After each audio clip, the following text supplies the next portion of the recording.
Hi guys, morning. I hope you can hear me right. Um, so I'll start the roll call again.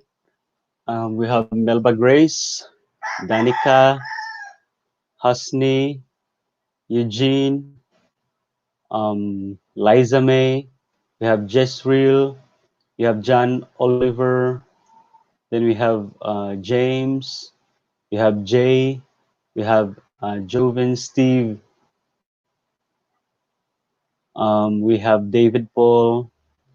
We have Michael John, we have Anna Faye, we have Dinah, we have who else? Grace Dave Torsino.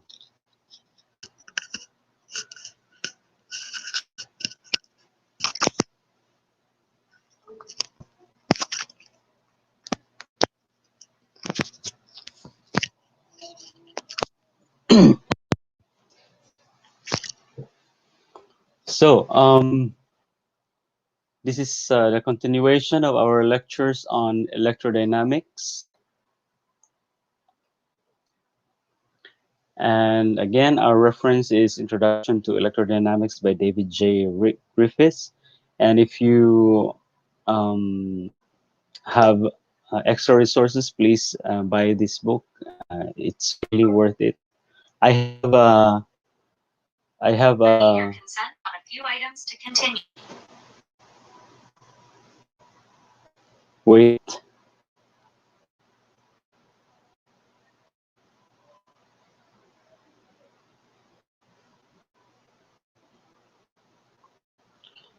Um, I have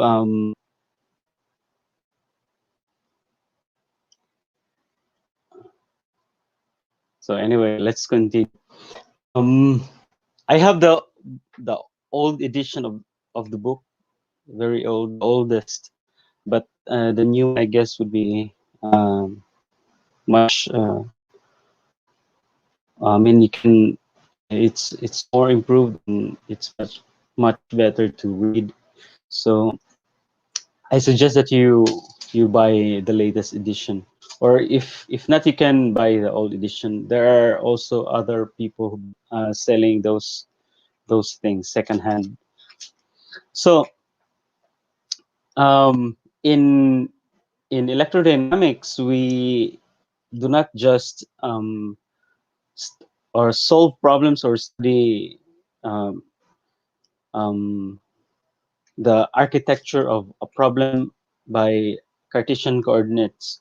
We also use spherical polar coordinates and cylindrical coordinates. And so let's study those things. Let's review those things so that we'll be able to, because many times, if not most of the times, they're used in solving electrodynamics problems more often than Cartesian coordinates. So we start with the spherical polar coordinates. This coordinate system is denoted by r, theta, and phi. The r here is the distance from the origin, from here to the point. This distance from the origin of um, I, it's the distance of the point from the origin. I mean, so it's this is the first of the coordinate system, the first one here. The next one in the coordinate system is the theta. Theta is the measure of the angle from the z-axis to uh, the line joining the origin and the point. So it's measured from here to here. That's the theta. And the phi is the angle measured from the xz plane xz plane um, to the reflection or the projection of this line joining the point and the origin. Um, so it's gonna be measured from here, or it's measured from the x-axis to the projection of the r on the xy plane. So it's measured here. That is the phi. This is the theta, and this is the r.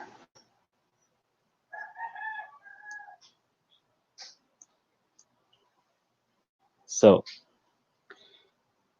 those are the coordinate systems of the system, the coordinates of the spherical polar system. And here you have associated unit vectors for each coordinates. You have here the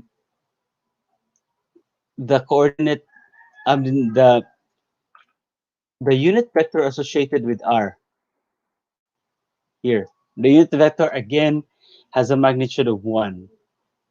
So whenever it is multiplied to a scalar, it doesn't change the value of the scalar. It doesn't change the magnitude of the scalar, because the magnitude of the unit vector is always 1. It only gives the direction. So here you can see that the unit vector associated with r is parallel to r, parallel to this line. So it's that line. And there is an associated unit vector with the theta coordinate, and it is directed here. As you can see, theta hat and r hat, they are perpendicular to each other. They're perpendicular. They're perpendicular to each other. And there's also another uh, unit vector associated with the phi, and this one is it's perpendicular to both r and theta.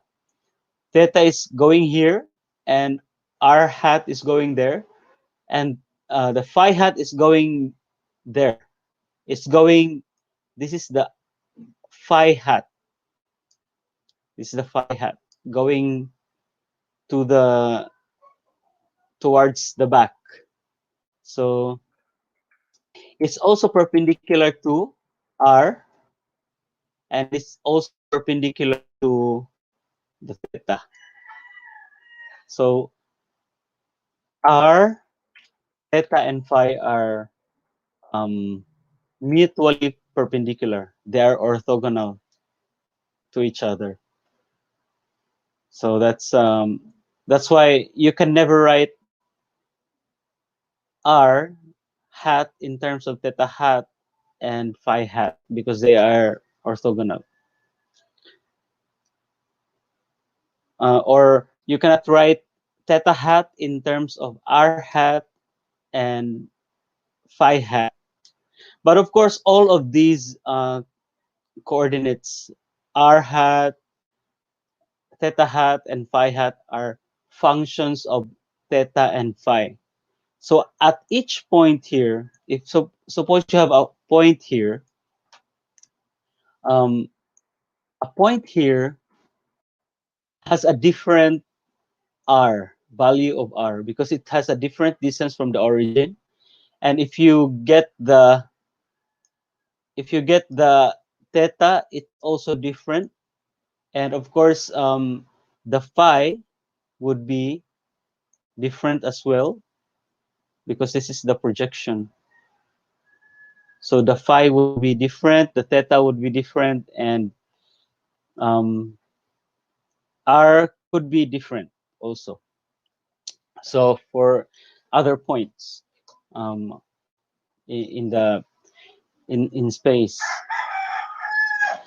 So It's the point is usually um, represented by or given by this equivalence, this one here.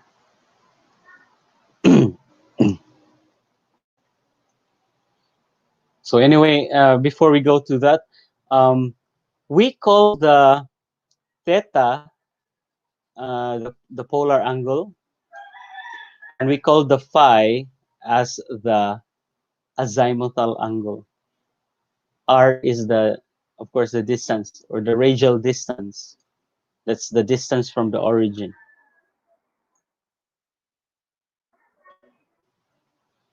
So you have to know the definitions of these coordinates.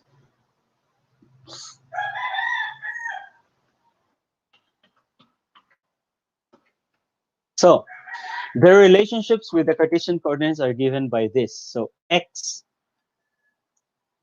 can be gi- can be can be derived from this formula. So your x you can get by, if you have r and then you have theta and phi, then you just replace these things here, r, theta, and phi, and you get the x coordinate in the Cartesian coordinate system. Um, Also y and of course z.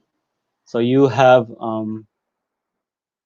this relationship of the Cartesian and the spherical coordinate system.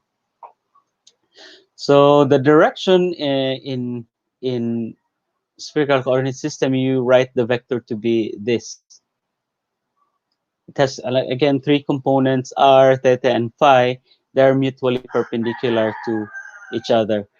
AR is the radial component if theta is the polar component and A phi is the azimuthal component. So here,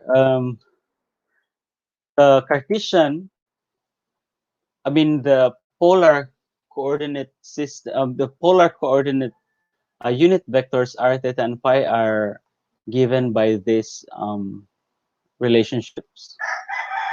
So these are the r hat in terms of the x x hat, y hat, and z hat. So you have this. Um, for the theta hat, you also have this. The difference is just um,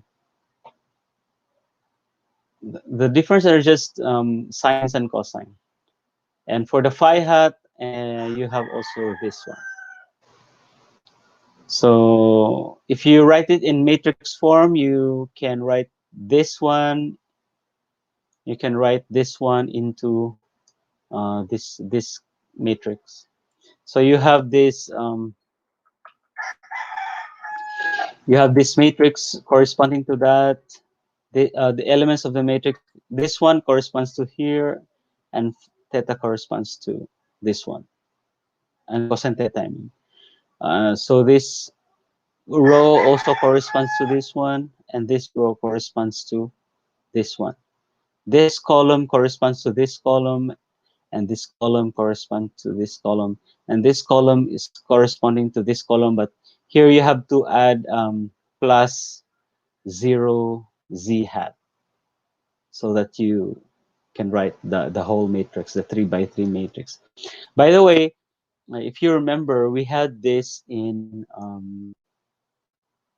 where is it?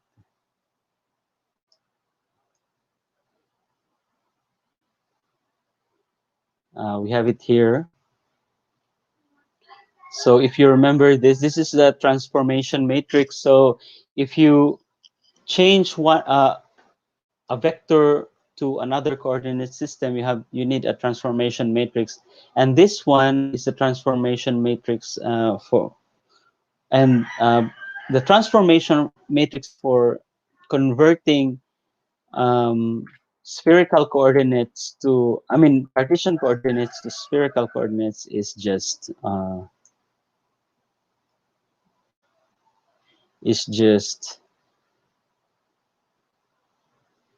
this one right here. Wait.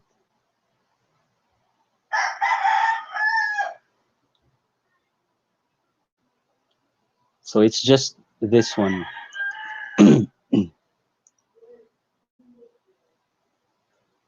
So that's the transformation matrix.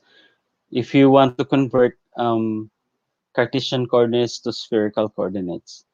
Otherwise, if you want to convert spherical coordinate system into Cartesian coordinates, then this is the transformation matrix also. But in this case, this is inverse. You have to get the inverse of this, and the inverse of this is just it's just the transpose of this matrix. So anyway, you know how to get the inverse. You can review that. So again, um, um, for each particular point P in space, it has different set of mutually orthogonal r theta, r hat, theta hat, and phi hat. It's not the same as x hat, y hat, and z hat, because x hat, y hat, and z hat are constant unit vectors. They have the same direction all the time. They have the same magnitude all the time. For r hat, theta hat, and z hat, um, they are functions of theta and phi. So r would have different direction. R hat would have different direction for a particular point, and a different direction for another point. So it's not constant. R hat is not constant. Theta hat is not constant. And phi hat, of course, is not constant. They are functions of theta and phi. But the notation used it's not like this because it would be too much use of ink in the ball pen um, if you write this for this theta and phi over and over. So in the spherical unit vectors, if you get the derivative of say a vector function, for example, you have to include the derivative or partial derivative of the unit vector. So in this case, for example, the partial derivative of r with respect to theta is just theta hat. So it's another direction. The partial derivative of r with respect to theta hat. Theta, I mean. So, like for example, if we get the partial derivative of theta, I mean the partial derivative of r with respect to theta, this would be cosine theta, because this is cosine theta, which is this one. So this one will be treated as constant. So here would also be cosine theta, this one. And the derivative of cosine theta would be just negative sine theta. So it's theta hat, the derivative of the partial derivative of r with respect to theta.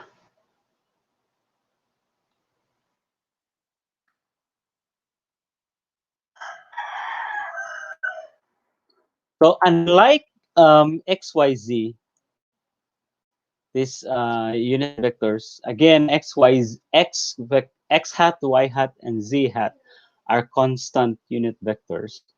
Um, the spherical unit vectors r theta and phi hat cannot be taken outside an integral. They cannot be taken outside an integral because why? As I've said, they are functions of um, theta and phi. So always remember that. So let's now go to um, the infinitesimal displacements associated with the uh, spherical coordinates system. So for infinitesimal displacement for Cartesian coordinates, you only have um, dx, dy, and dz. In spherical coordinate system, you have this coordinate r. So if you want to change r, if you want to make it bigger or smaller, then there's an associated infinitesimal element here, and this is called dr. So you change the radius, or you change from, or you move from one point to another. There's always a difference in radius. Or if the 2 points are very close together, then there is an infinitesimal displacement dr. How about for um, infinitesimal length of associated with theta hat direction? So of course, r is going here, and r hat is going here. I mean, and this is the direction of the theta hat. This is theta hat. This is um, r hat. That is r hat. So for the infinitesimal length associated with theta hat, this is it. If you know a circle, uh, the circle is what is the circumference of the circle? The circumference of the circle is equal to um, 2 pi times its radius, right? So if you just want to get this length, this is part of the just part of the 2 pi. The whole circle is 2 pi. The angle of the whole circle is 2 pi. So that's the circumference is equal to 2 pi times r, or the radius. For this part, it's only the sector. The sector S is equal to r times theta. For the sector that is the circumference, that is r times 2 pi. But for just a part of the circle, it's r times the theta here. So for this case, for very very small element of length, the angle associated angle is very small also, and this one is almost a straight line. So this is also,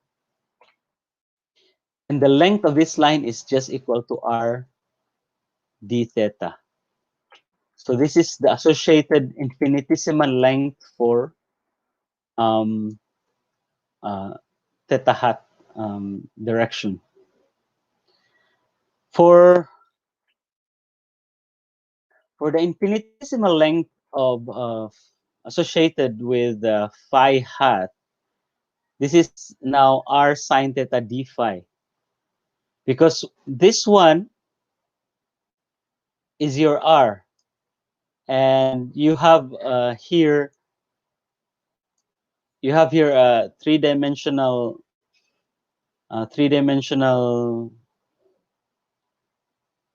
space. So this r has a projection.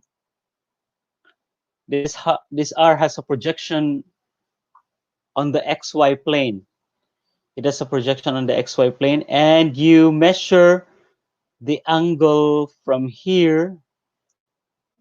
You measure the angle from here, and this angle is the phi.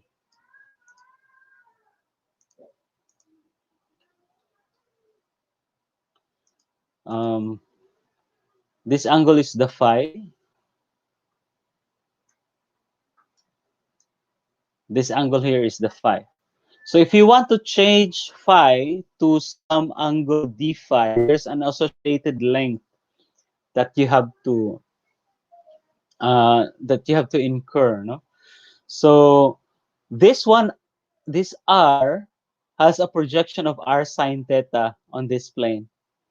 And so if you want to move this, you will create a segment because it has now moved. So, and this segment is going in that direction. This is the phi direction.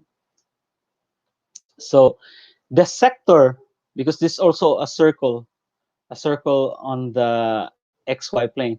The sector that is covered by d phi is, of course, r sine d phi, because this is now the new radius on the xy plane, r sine theta. So um, that's why you have the element, the infinitesimal element of length associated with the phi hat. So whenever you use infinitesimal displacement in spherical coordinates, this is now the infinitesimal length. In Cartesian coordinates, the dl is just dx, x hat, dy, y hat, and dz, z hat. But for the spherical coordinates, you have this. You have dr, r hat, rd theta, theta hat, r sine theta, d phi, phi hat. So all of these have units of length. dr has a unit of length, r has a unit of length, theta has a unit of radian, or you can just put unitless. Or this one also has a unit of length r. Sine theta is unitless, and d phi has a unit of radian, which you can also neglect.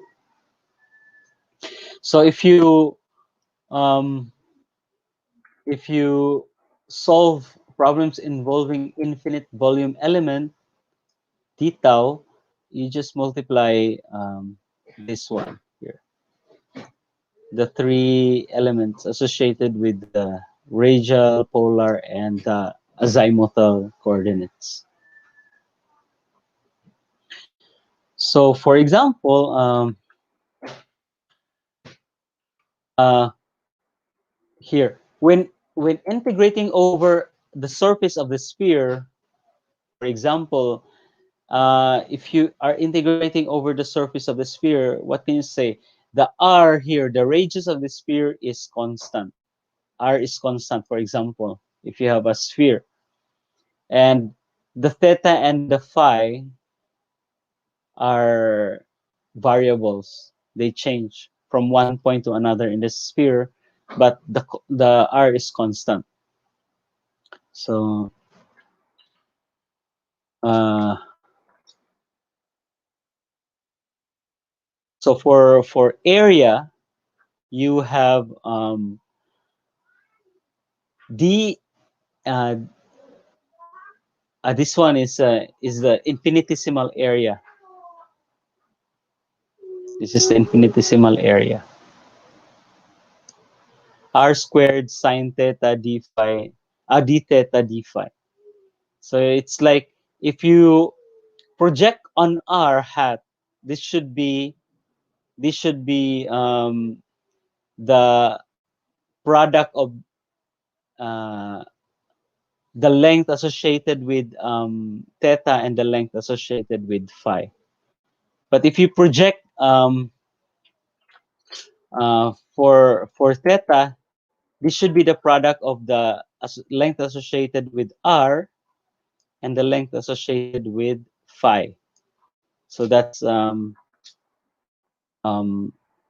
for for um, for area associated with theta hat here, rdr d phi theta hat. So if in in cases you are integrating the whole space, for example, the radius can range from 0 to infinity. So if you're integrating the whole space, and then um, phi ranges from 0 to pi. So it's in the xy plane. The phi starts from the x-axis. It goes through a circle until it goes back to the x-axis. That's 0 to 2 pi. And then um, theta is measured from the z-axis. So it's like 0 to pi. It goes back to the negative z-axis. It doesn't go back to the positive. It doesn't go back to the positive z-axis because you will be counting points 2 times. So r is going r is going from the origin to infinity, and then phi is going.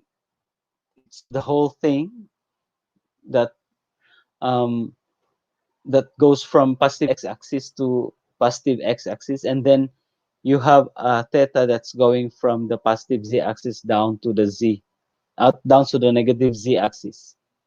So it's a sphere you can get. So for example, you want to find the volume of a sphere of radius r. So here v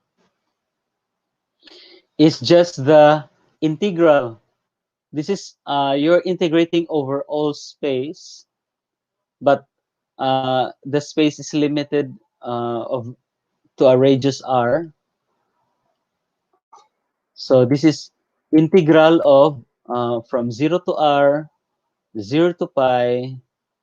I mean theta from 0 to pi, pi from 0 to 2 pi. So the d tau is of course this one. mm, Here.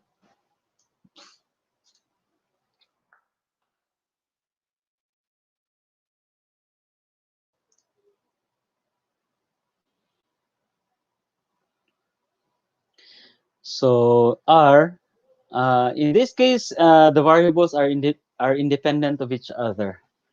But be careful. Most of the time they are independent, but sometimes they could be independent. So just be careful. In here, in this case, they are independent of each other. So r can be integrated, r squared can be integrated by dr. You can separate the integrals. Sine d theta here, and you have phi from 0 to 2 pi. So if you integrate uh, these variables, then your volume would be this one, 3/4 pi r cube. That's the expected answer, of course, for volume of the sphere. So of course, in Cartesian coordinates, we have the gradient. We have the gradient here, and of course, you can use spherical coordinates in getting the gradient, especially if your vector function or your function is just written in spherical coordinates. So you have to uh, use spherical coordinate system for the del. So in this case, for example, you can write this gradient by partial derivatives like here. So in this case, you can this can be cancelled. For example, this one, so that you can write it uh, like this. So for this part, for this part, partial of t with respect to x, you can just get that uh, you can get this by um, writing partial of t with respect to r, but you have to multiply the derivative of partial derivative of r with respect to x, plus partial t with respect to theta and partial theta with respect to x. Of course, this can be cancelled, as I've said. This can be cancelled. This can be cancelled. That one, so that it's still partial of t with respect to x. But of course, in this case, your t is a function of r, theta, and phi. So it's not so simple because r, you have to get the derivative with respect to x. So like this, for example, x is equal to r sine theta cosine phi. What is the derivative of x with respect to r? So this is just dx, partial x is equal to partial r sine theta cosine theta. So you can get, so this one, for example, is just equal to 1 over sine theta cosine phi. This one. Sine theta, 1 over sine theta cosine phi. This one is what? So you have to get the derivative dx. So this is r cosine theta d theta cosine phi. So this one here is just equal to 1 over r cosine theta cosine phi in this case. And for this one, you can also get that.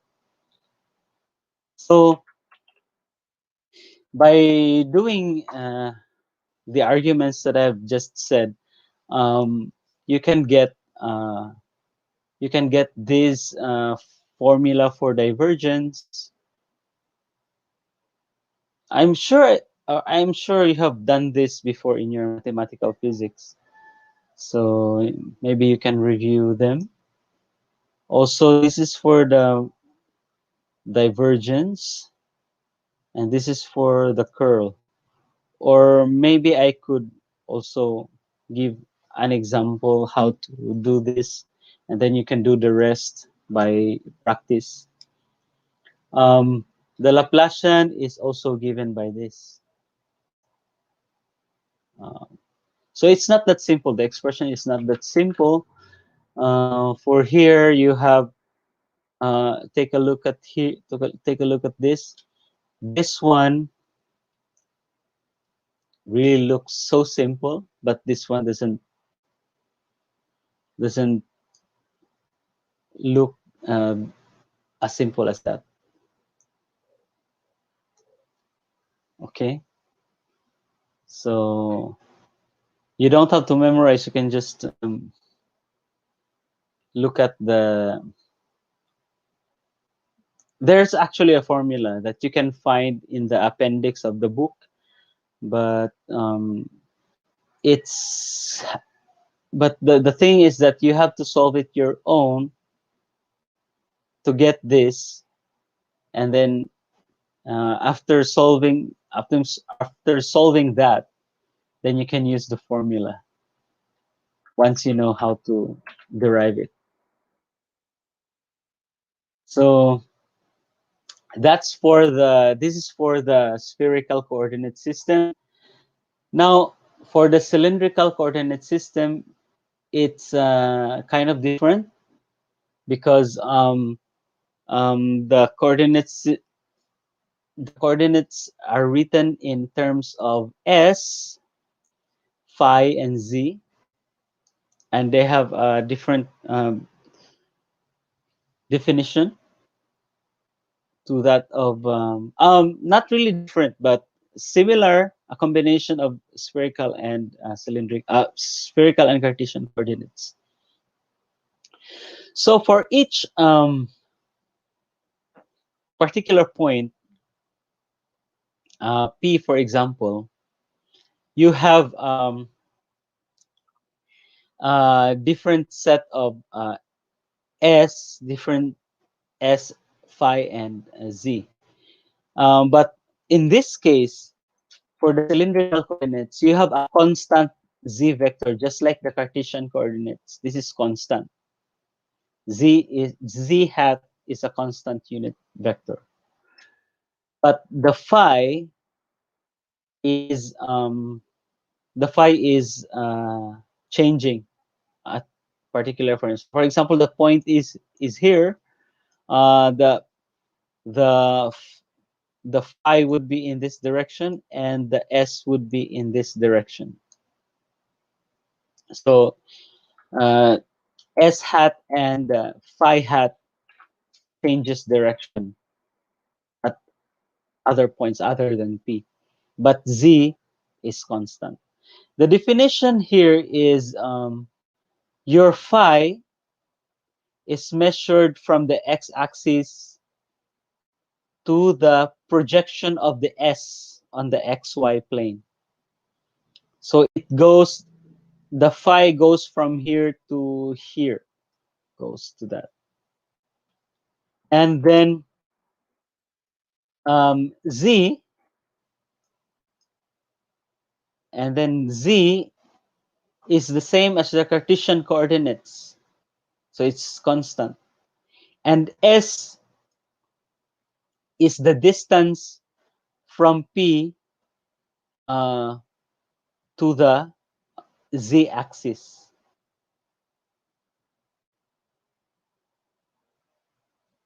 So it's like S is the distance.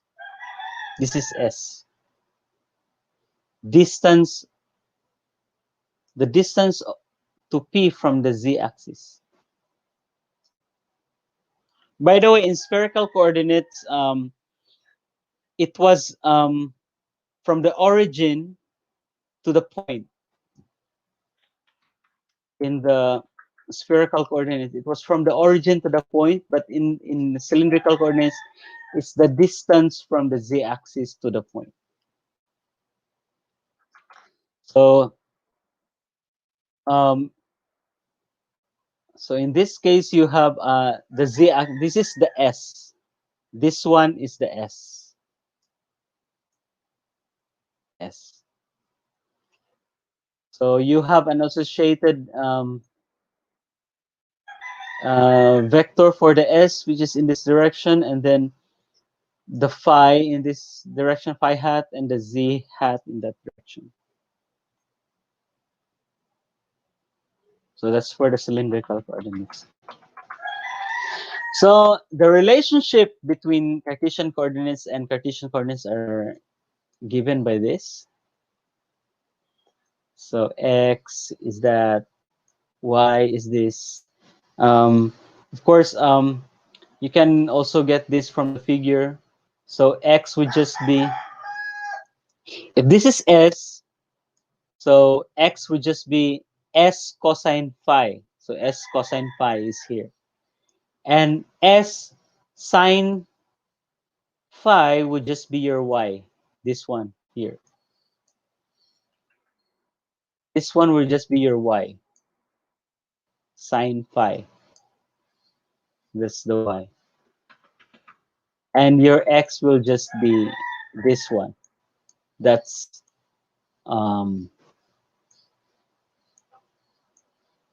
this is S cosine phi. And of course, the Z will just be Z. The Z will just be Z. So these are your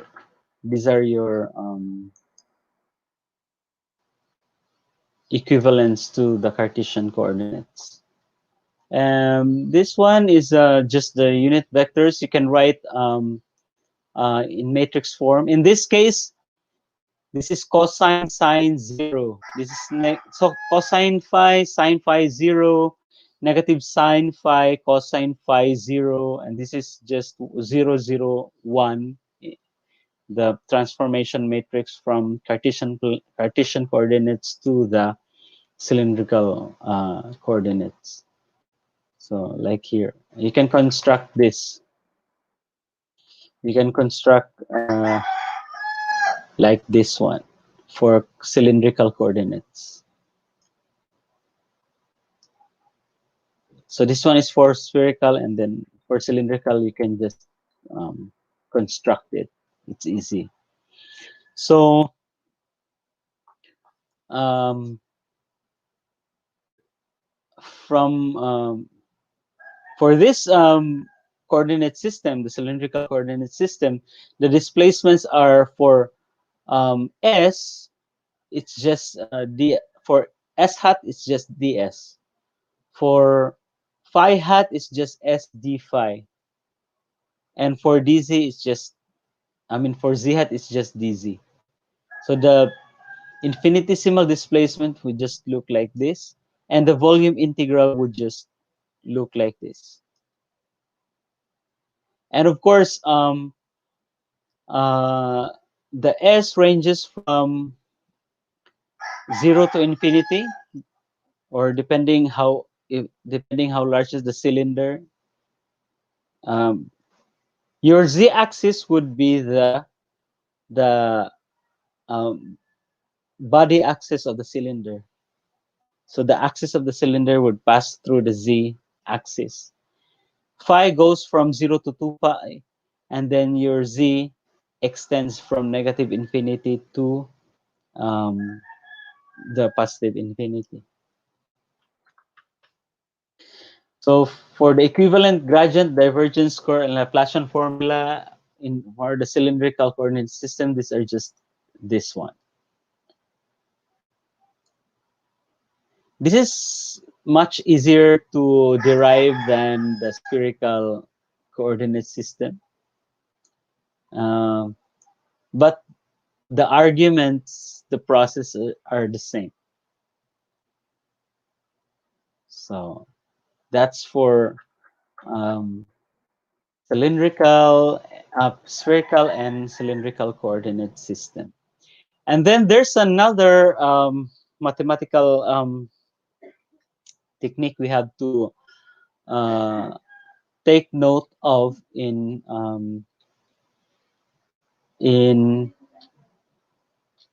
in solving electrodynamics problems. We have the Dirac delta function. First we look at this. We consider this vector function. Um, this vector function from a point is it's always pointing radially outward from a point. So r squared. So um, if you have a large r, if you have a very large r here, the vector becomes smaller. So it's bigger here.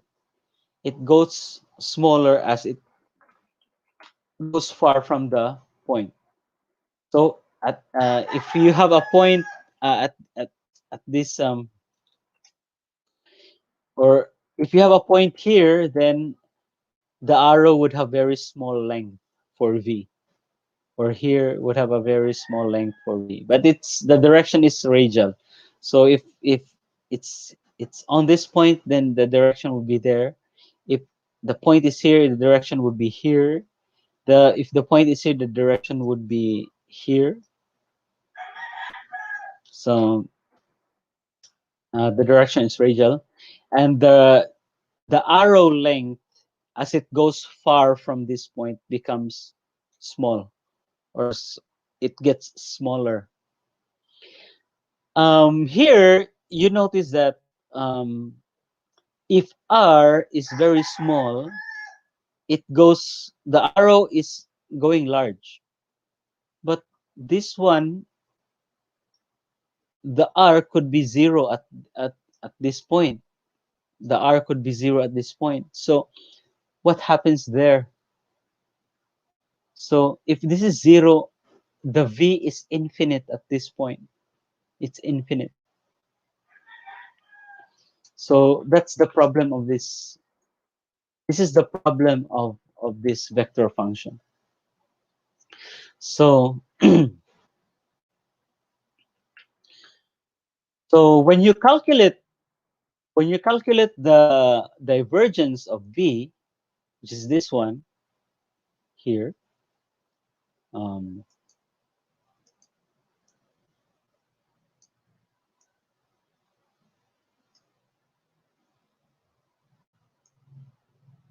that one, the V, um, you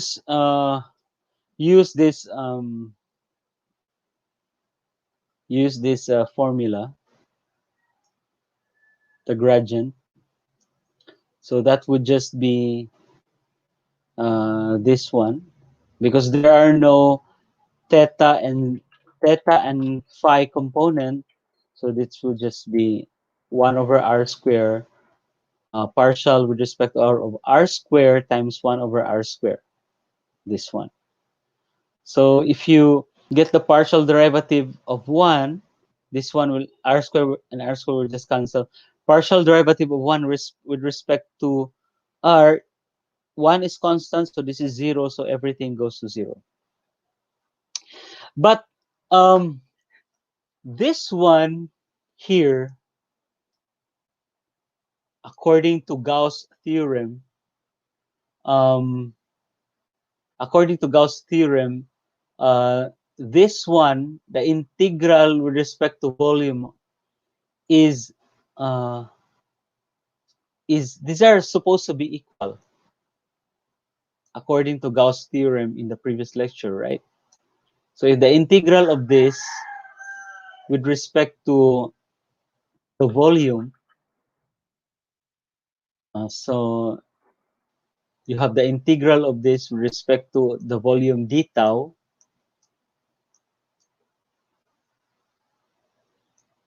the volume d tau is just equal to this, according to Gauss theorem. But in this case, this is uh, V equals, this is r square, 1 over r square r hat times r square sine theta d theta. This one, this r cancels with this, and so you'll be left with these two integrals. So you have 4 pi as a result. Why is it not 0? This is the question here. Why is it not 0? 0, the answer is supposed to be 0 here, but it's not 0. Why? Because we have not considered here the value of 1 over r square when r is equal to 0. This one is infinite. This one is infinite when the r is equal to 0. So this is possibly wrong. This is wrong. So 0 is wrong. And this one is right. This one is the correct one. 4 pi. Because like in this case, look at the integral. It doesn't involve r. In this case, you don't, r is not part of the calculation. It's cancelled from here. So you only have this integral. So there's no question, there's nothing wrong with this integral. But this one is wrong because r is supposed to be from 0 to infinity. At 0, this is already infinite. Of course, at infinity, this is 0, but that's the mistake there.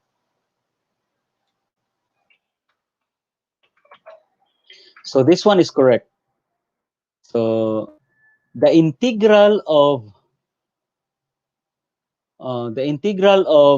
divergence of V, this one, is not 0, where V is this one for this function, for this function here, V.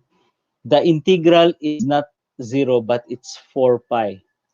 The correct answer is 4 pi.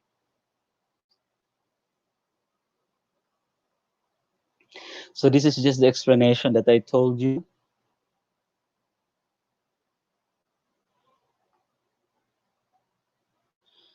So that gives us the idea to work on Dirac delta function. So let's talk about Dirac delta function. What is a Dirac delta function? For example, we just consider the one-dimensional Dirac delta function first. So the Dirac delta function is denoted by this delta of x. This is the Greek letter delta of x. And this Dirac delta function can be pictured by this figure here. This is the Dirac delta function. It's actually not a function because it's infinite at this point. At zero, at x equal to 0, the function is infinite, and so um, that makes um, that makes it not a function, but it's actually a distribution. But anyway, we'll just call it Dirac delta function. So the Dirac delta function goes here. Actually, it extends up to there, and then it goes back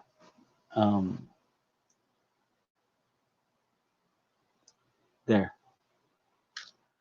So the Dirac delta function has an area 1. So anyway, this is the definition of the Dirac delta. So it's 0 if x is not equal to 0. So it's 0 here on this part, and it's also 0 on here on this part. But at x equal to 0, it's infinite. It's infinite at x is equal to 0. And the integral, or the area covered by the Dirac delta function is equal to 1, from negative infinity to positive infinity. So that's the Dirac delta function is also represented by some sequence. Say, for example, uh, rectangles Rn of x with height n and with 1 over n. So if you have a rectangle here, so if this is the rectangle, the next rectangle would be this one. And this is the limit. The Dirac delta function is the limit of the sequence of rectangles Rn of x. So if the next rectangle would be like this one would be the next rectangle. So that's the limit of the sequence of rectangles with height n and with 1 over n. Or isosceles triangles t t of x tn of x with height n and base 2 over n. So the next triangle would be that one. It still forms the Dirac delta function. So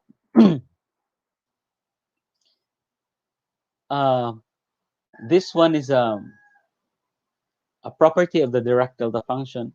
This one is not this one is 0 if x is not equal to 0. So therefore, it only has a value at x not equal to 0. So for all others, it's 0. So if you multiply a function to delta x, it only has a value when x is equal to 0. So therefore, your function at 0 times delta x would be equal to this. So this is a property of the Dirac delta function. So if you integrate this one, if you integrate this one here, from negative infinity to positive infinity, this would just be equal to f sub o.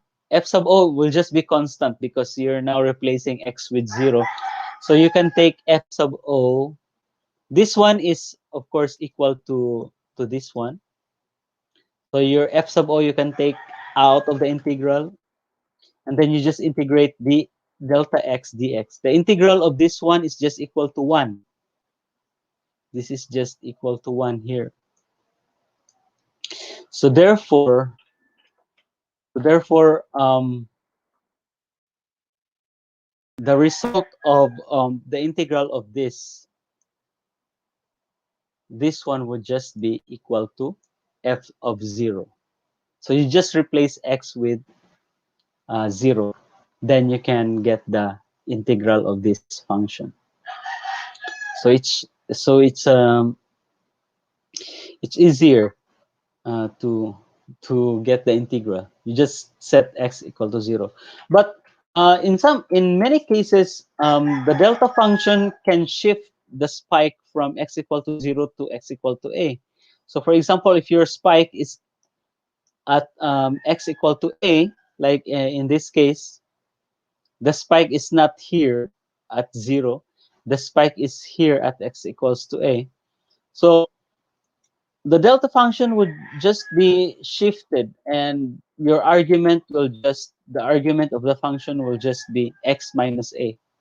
So if x is equal to a, then a minus a, that is delta of 0, that's the infinite part of the delta function. So this is 0 if x is not equal to a, and infinity at x is equal to a here. And of course, the integral of delta x minus a, delta of x minus a, is from negative infinity to positive infinity with respect to dx is equal to 1. So in this case,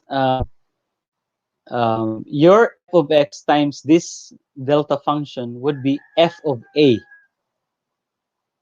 This one is f of a times delta x minus a, delta of x minus a. So if you get the integral of this, if you get this integral, it will just be equal to fa. So for example, if you solve this integral, the integral from 0 to 3 of x cubed times delta of x minus 2. So when does this become 0? When does x minus 2 become 0? X minus 2 becomes 0 when x is equal to 2. And 2 is part of the limits here of the integral. 2 is within the limit of the 2 is within the limits of the integral, 0 to 3. So therefore, your integral would just be equal to 8. So this is just, in this case, your x cubed is just equal to your fx, and your fx here, and your a would just be equal to 2. And so this is f of a. So x cubed is just equal to 2 cubed. But however, if the limit does not include the argument here, the argument of the value of x in the value of x in which the argument here becomes 0. If the limit doesn't include, then the answer would be different. The answer would be 0, for example. Because if this is 0 to 1, 0 to 1, for example, it does not include 2. So it's it's uh, so it's 0 everywhere. So everything is 0. So if the limit is like, for example, 2 to 5, 2 to 5, the answer is 8. If the limit is from negative 4 to 6, for example, the answer is 8. If the limit is negative 8 to negative 1, for example, the answer is 0 because it doesn't include 2 for here. Now, there's another property of the Dirac delta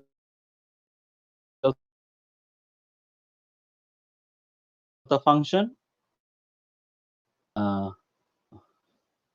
So if you have this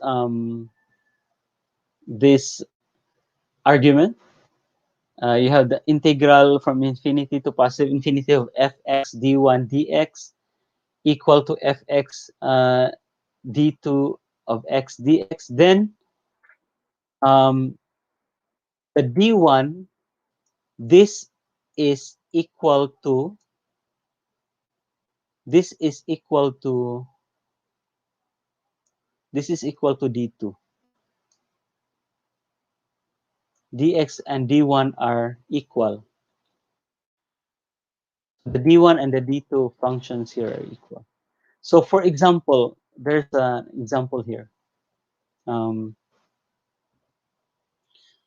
there's an example here. Um, show that if k is any non-zero constant, then this is equal to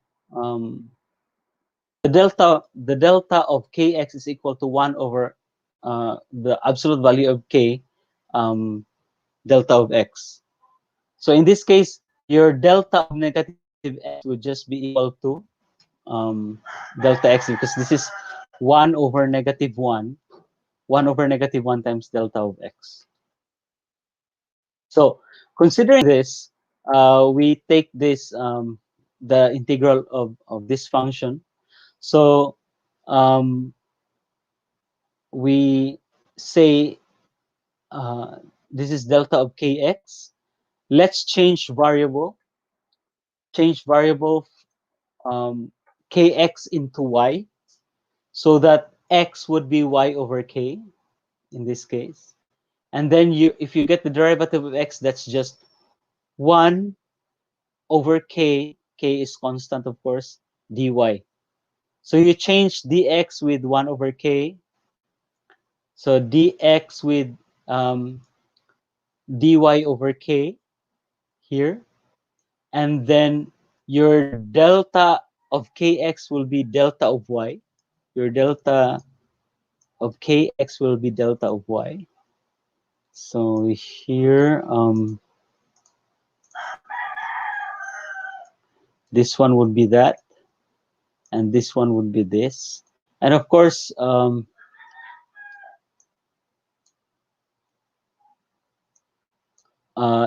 of x would be this one, because of the change of variable. Now, look at here. This is f of x delta of kx dx. This is positive or negative. Positive or negative, because k could be positive or negative. And so this one is k is constant, so you can take this out of the integral. You can take k out of the integral, which is this.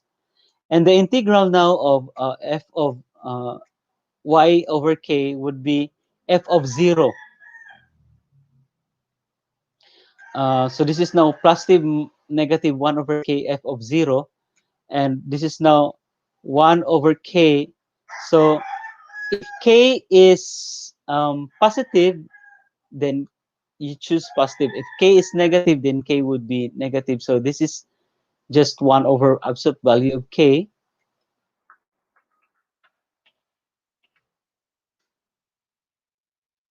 So in this case, what's f of o? F of 0, I mean. F of 0 would just be equal to um, f of 0 would just be equal, this one is just equal to this one, equal to that one. So we have this as equal to this expression. You're putting 1 over k into the integral, into the, this is just a constant, so it doesn't matter. So therefore, with this argument here, with this argument, d1 is equal to d2, then this one should be equal to this one. And thus you have now proven that this one is equal to, the delta of kx is now equal to 1 over absolute value of k, delta of x here.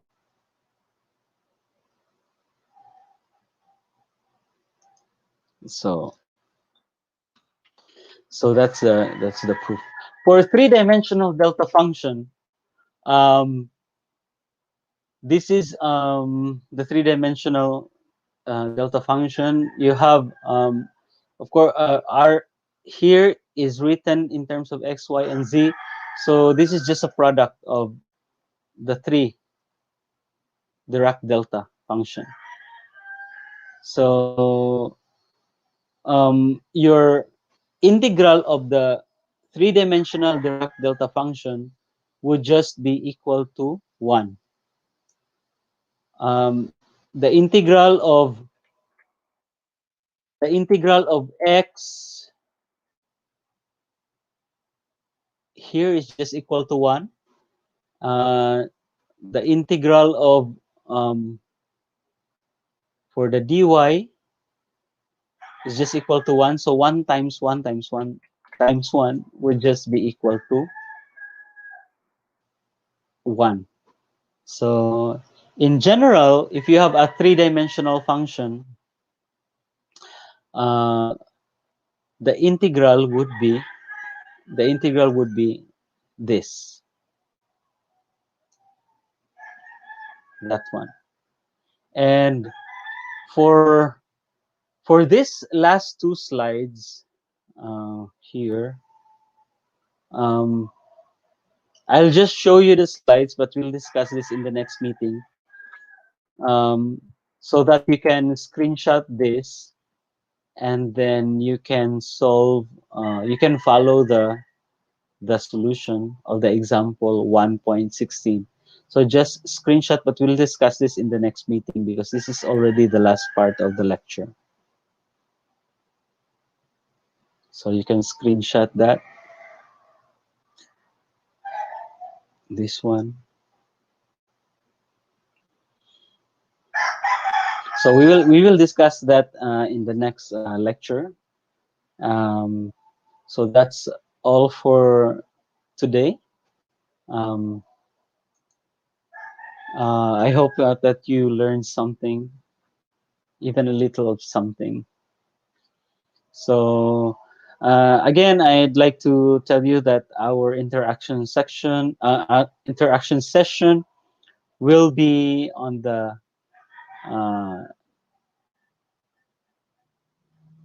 will be in the next in the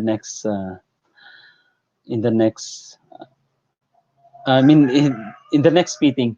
I couldn't think of a name. Thank you for your subscription. Hi. So I know. What I told you is that our interaction session will be in chapter 2, starting chapter 2. So please tune into that. So that's all for today. Um, see you next meeting.